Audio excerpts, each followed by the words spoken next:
ter um papel secundário, né? Então, acho que a gente está indo claramente nesse caminho. E a Ucrânia? A Ucrânia está afim de integrar a Rússia? Cara, a Ucrânia realmente é um país que hoje está um pouco fora das esferas de influência, e isso é um perigo para um país, porque a Alemanha, por exemplo, queria fazer parte da esfera de influência dos Estados Unidos, queria integrar a OTAN. Depois do fim da Guerra Fria, a Polônia também foi para esse lado. A Ucrânia, na verdade, é um país muito novo, independente faz 30 anos só. A capital ucraniana foi a primeira capital russa. Então, os dois países estão muito conectados. Entendi. E a capital só depois ela migrou de Kiev para Moscou. Então, o Putin sempre fala, não, a Ucrânia não é um país independente, somos irmãos. E, de fato, muitos líderes... É muito comum você ter um pai ucraniano, uma mãe russa, etc. Ou seja, tem muita conexão. O povo é muito conectado. Mas hoje é um país independente.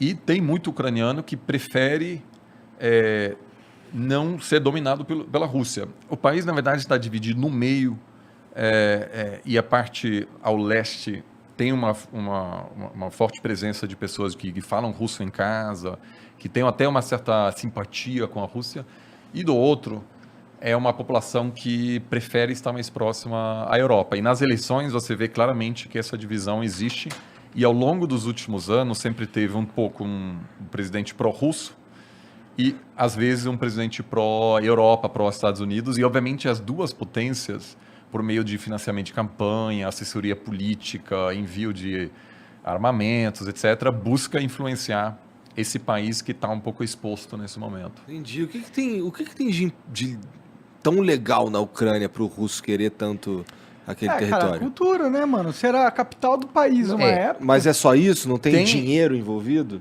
Olha, tem a parte cultural, mas, como eu falei, a Rússia quer ser uma grande potência, e ela na verdade. E o colapso da União Soviética foi foi um grande trauma.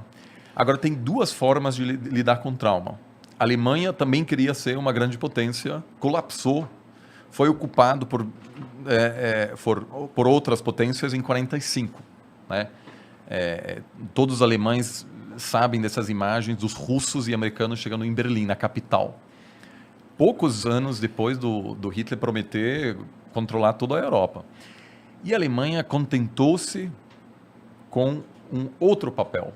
Hoje a Alemanha é uma potência pacifista. O exército da Alemanha é muito pequeno.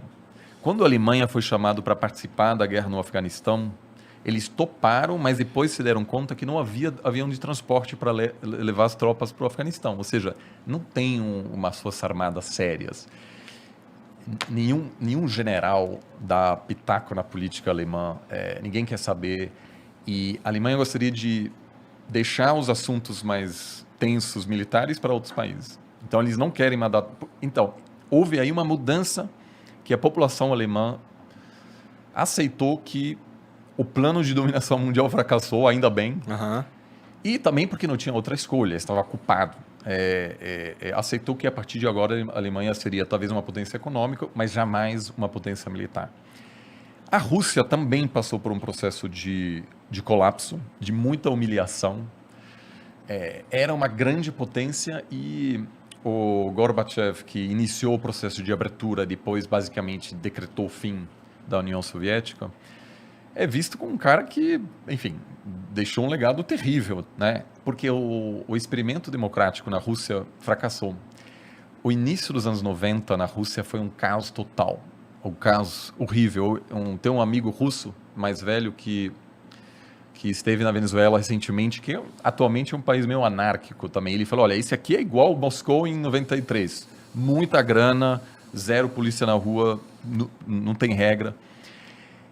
Havia muita máfia, era perigoso mesmo, havia assassinato de empresário, jornalista, era um caos de político.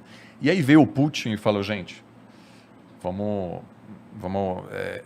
reerguer essa nação, porque o sucessor do Gorbachev era o Yeltsin, que era um alcoólatra, que inclusive tem um momento chave quando ele encontra o Clinton e tem uma conferência de imprensa e o Yeltsin tá bêbado naquele momento e faz piada, etc. E assim, o Clinton ri na cara dele. E para os russos é horrível, cara. Era uma grande potência nuclear, muito respeitada, temida no mundo. E aí havia um palhaço lá que está entregando toda a Europa Leste para os americanos. Aí o Putin vem e diz, chega com isso, vamos